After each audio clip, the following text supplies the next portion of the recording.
Hey, David T.S. Wood here, and welcome to my extra mile. As you can see, I'm just out skiing.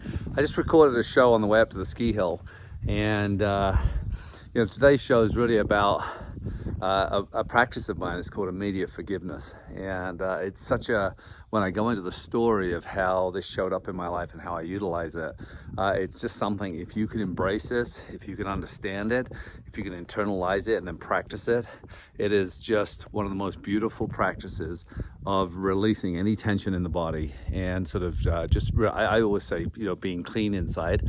So enjoy today's show, and I'm off out on the slopes with these skinny sticks, and I'll definitely see you on the other side.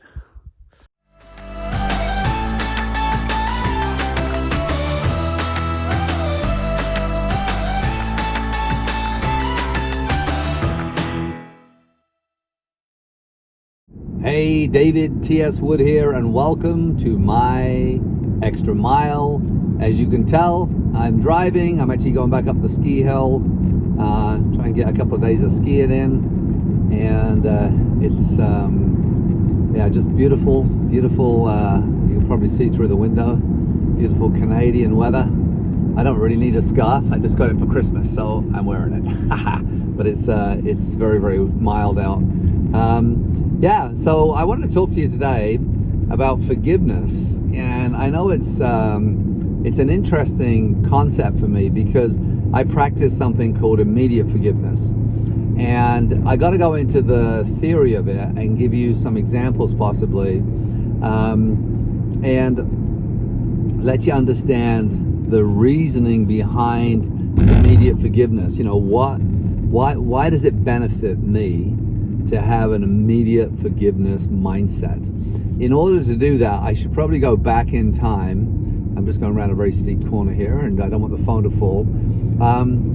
To a time where I didn't forgive. I held grudges. I thought the world was happening to me. I was quite young. I would blame. I would justify. I'd complain. It's just I was normal.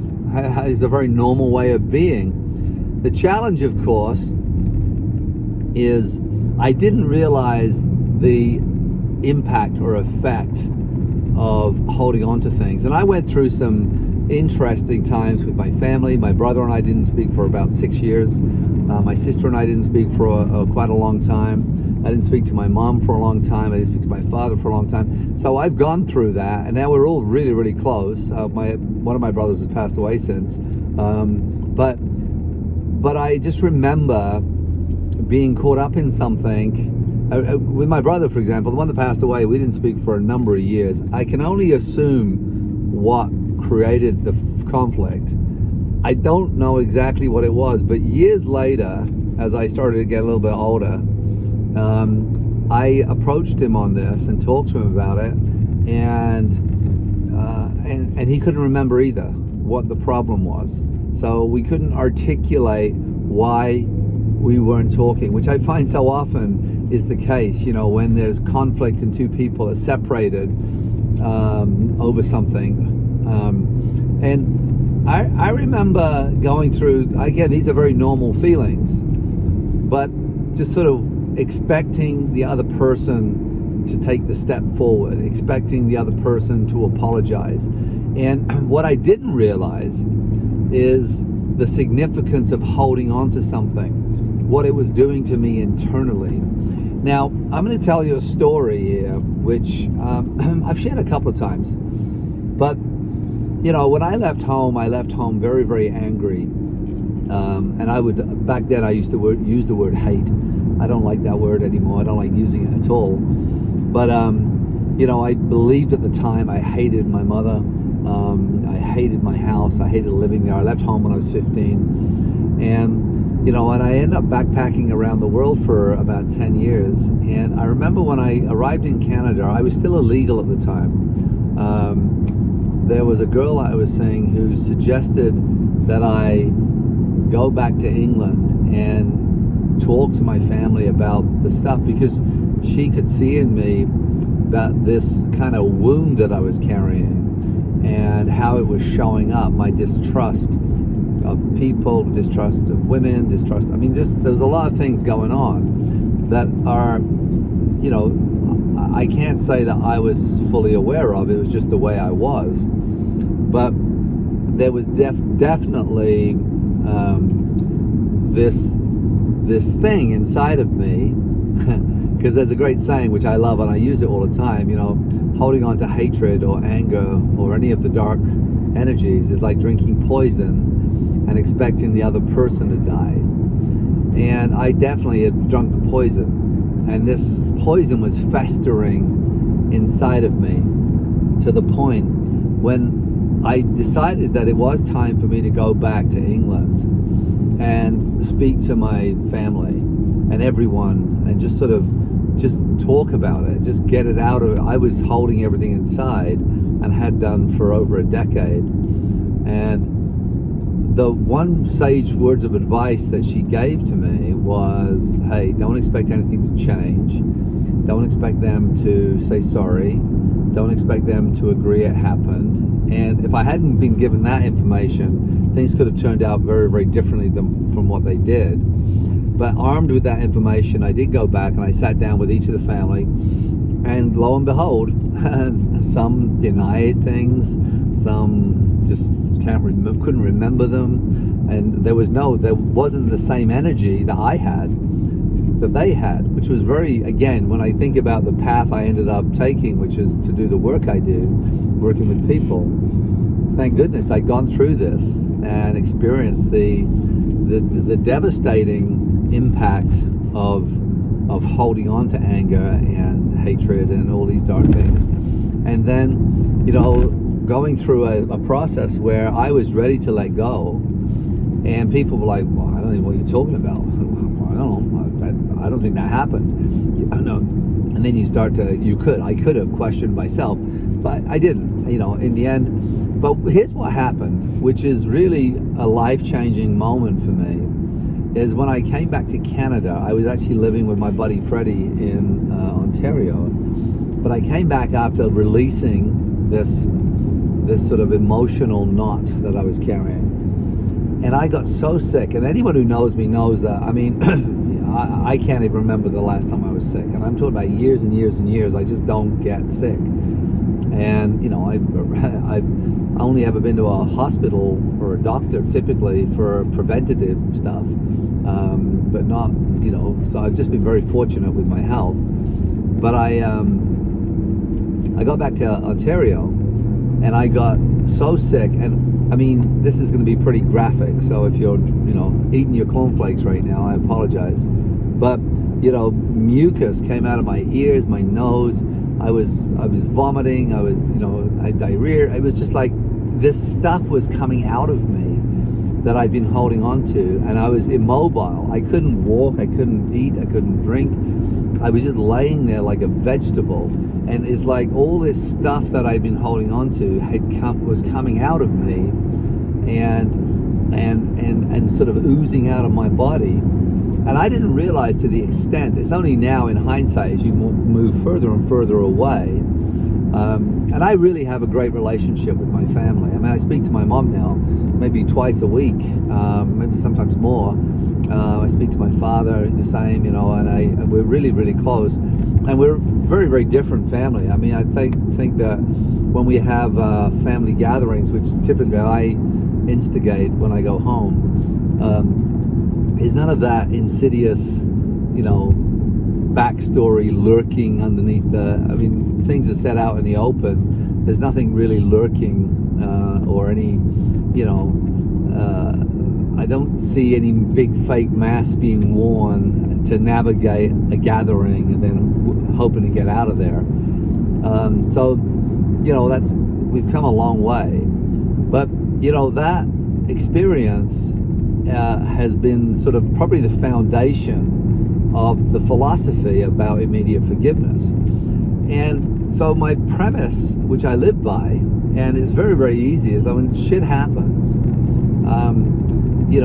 regardless of what it is, then I notice, it's not like I don't get angry. In fact, Denise, my assistant, has worked with me for, 7 years or 8 maybe, and has seen me angry maybe one time. But it was a guy that's stolen from me, but stolen a lot of things. And he was introduced to my family, and he was doing work at my house.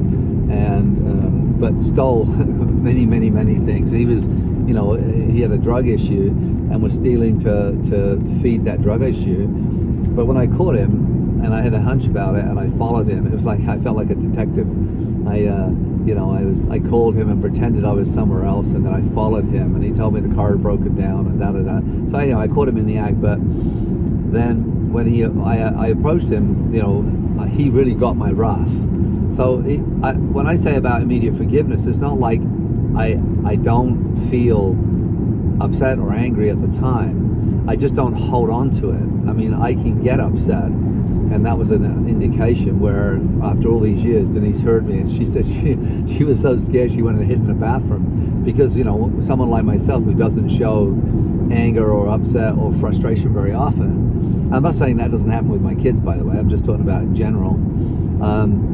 For me to lose it and to be so animated and so vicious in my tongue, it scared the crap out of her. But then immediately letting go, and just not holding on to that about this person. I mean, the person's already in pain. It doesn't, regardless whether he was just a bad person or whether it was a drug problem, just letting go and not carrying that, and I didn't carry the distrust of every other person that came into the house. I didn't change the way I lived because of it. Oh, somebody took advantage, so now I'm gonna paint everyone with the same brush. I see this a lot, where something happens and you end up painting everyone with the same brush. It's like, now because someone's stolen something, you can't trust the world. I don't live in that reality. I think that's a very, very dangerous reality, because all it does is it creates a prison. And let's be honest, I mean, the stuff that he stole, I can't even, I do remember a camera and a bicycle, and there were a number of things that I liked, but the day they were gone, I didn't really miss them. It wasn't like it changed my life or anything like that, right? There were about 10 or 12 items. But my point is that then the world I live in, where shit happens or people do something or say something, I just immediately feel the feeling. I will typically articulate what I'm feeling. I'm not afraid to tell someone the truth. Now, if it doesn't help, look, at some point, some things, if somebody's closed and angry, or someone is being a doorknob, for me to try and get to them in an intelligent way isn't always possible. And also, if I always think I'm right, I mean, that's the problem, right? Everyone thinks they're right. I don't always think I'm right. I've got my perspective. It's my truth. My truth is not the truth. And we could argue that, this is the truth, but it really is my truth and my perception, my interpretation. I give everything the meaning. There's that great saying, nothing has meaning except the meaning I give it. So all of these great things, right? So I have my truth, but it doesn't mean it's the truth. And this is a really important distinction for me, is living in a world where I don't feel that I'm right, and I'm open, because there's a thing called active listening. And active listening, that's how you drive when you're on an icy road with no hands, like this, and you motion. But active listening is the ability to be changed by another person. So if you live in a world where you want to practice, immediate forgiveness, then we also have to live in a world where we can't be right, and we can't always, my opinion, this is a real funny distinction here, but because I have an opinion, and that's why I don't take sides very often, are there aliens? Is there this? Is there that? I don't know. Are there ghosts? I mean, all these different things. I could have an opinion. I don't know. I've lived in haunted areas. I've been to seances. I've been to exorcisms. But I have never seen a ghost. So I could make a decision. There is no such thing. I don't need to make that decision. It doesn't change my life whether there is or isn't. I'm just neutral. And neutral is a great place to be, because typically my opinions are based on the things I've heard, the people I've hung out with, or the things I've read. That's where my opinions come from, right? But for me to be neutral, it means I can be in a conversation, and I love playing devil's advocate. Even if I'm neutral, if someone's saying something, quite often I'll take the opposing view just to stimulate the conversation. It just makes it more fun to be a devil's advocate and not just go along, yeah, right, whatever. So I try, there's a lot of things I'm just neutral on, and so if I'm talking to someone, I don't have this big sway of wanting to be right all the time. And again, there are things where, obviously from experience, I am right. I have the experience, I've been down that road, I understand it, and I could say I'm right. But then when I'm talking to someone who has an opposing opinion, do I need to force my rightness on them? Does that change? Or can I understand what they understand, where their point of view came from, and can I offer my point of view in a more open way? It's like, hey, it's funny, I had this experience, do you mind if I share it? Versus, oh no, you're wrong, buddy, that's bullshit, that ain't right. That is just like, dong, dong, dong, dong, right? That's how you drive on icy roads with no hands, right? Anyway, so this immediate forgiveness thing that I've developed over years is, again, is not feeling. I do feel, and I articulate if the person is open or if the situation allows for that, but then I just simply feel it, acknowledge it, and then let it go, because I don't want to carry that shit inside of me. I don't need to carry any shit inside of me. I have actually, in my experience, I have felt and witnessed from my body what happens when you hold on to dark. And a lot of people have never done the work. They just walk around and they've got this thing inside of them and don't even know it's there, and it's like, the other thing I found is that 99% of the time, if I feel that there's an issue going on with someone, normally I'll approach it. Now, I know that most people don't have the courage to be completely honest. I get that. But quite often when I approach it, I always lead with intention. If you ever watch my show on conflict resolution, you'll see my philosophy around conflict resolution. But I lead with intention. But clarity, I just want to check in. I notice there's something going on. Are we okay? Is there something I've done, or is there something we need to discuss? And most people go, no. It's like, okay, great. Because I just didn't want to. I want you to know how important you are to me. And I just didn't want there to be. And that's quite often, I found 90% of the time, people are like, no. And that happens to me. People, like, this happened the other day where a friend of mine said something that they thought I said or meant. I'm like, no, I wouldn't say that. I saw something I believe. I don't think those thoughts. In fact, it happened with my son the other day. I said something, and I believe he misheard me, or maybe I said it in a way that was easy to mishear.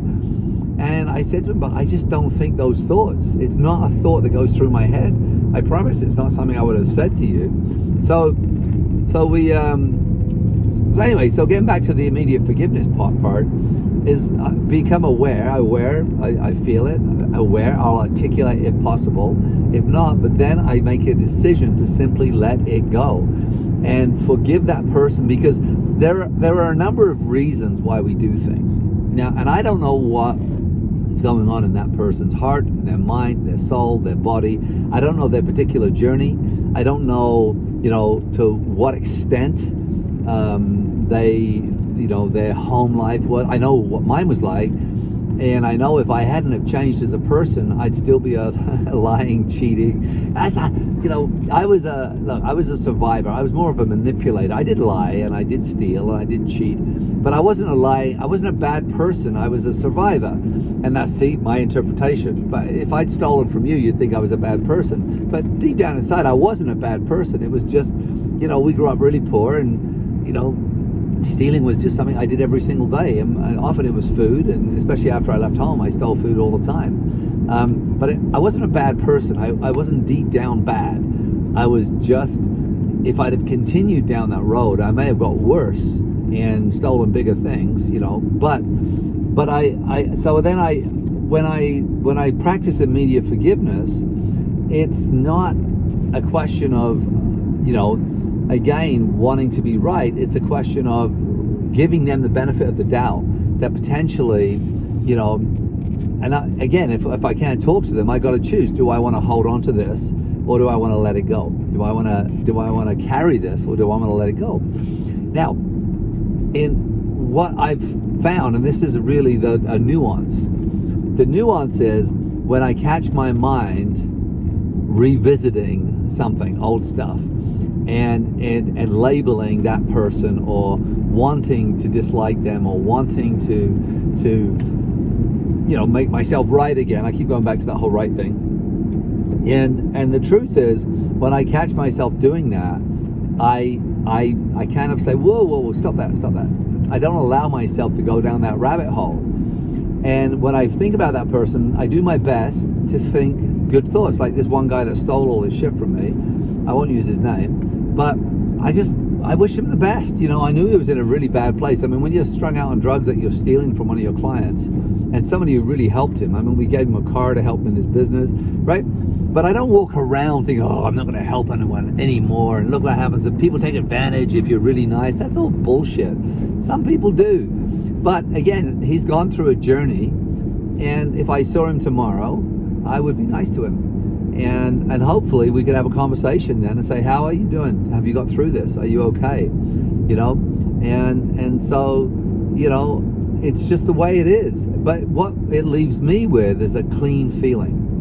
I really love that idea of being clean inside, is not having all these, these things that I carry, especially perceptions of people, or perceptions of intentions, or perceptions of behavior, where we're all making this shit up. We're all making up the best we can, right? I mean, life is not a manual we have where we all know exactly what to do. So we're making this shit up. We're doing the best we can. And so what I like to do then is walk through life, and again is to practice immediate forgiveness, and let go of energy and not store it inside of me, because I know that at the end of the day, if I do that again, if I allow myself to get back into that world, then that toxicity that I'm carrying, remember what I said, is like drinking poison and expecting the other people to die, right?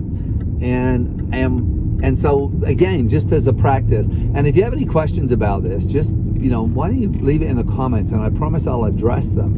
Because I'm at the end. I'm actually here. Look, I'll show you. There you go. There's the hill. We're just coming into this place over there. Anyway, so you can ask questions, but also you can join me on social media at Instagram and Facebook at David T.S. Wood. I'd love to carry on this conversation. So, immediate forgiveness, a light feeling inside, no toxicity, and we'll definitely see you on the other side.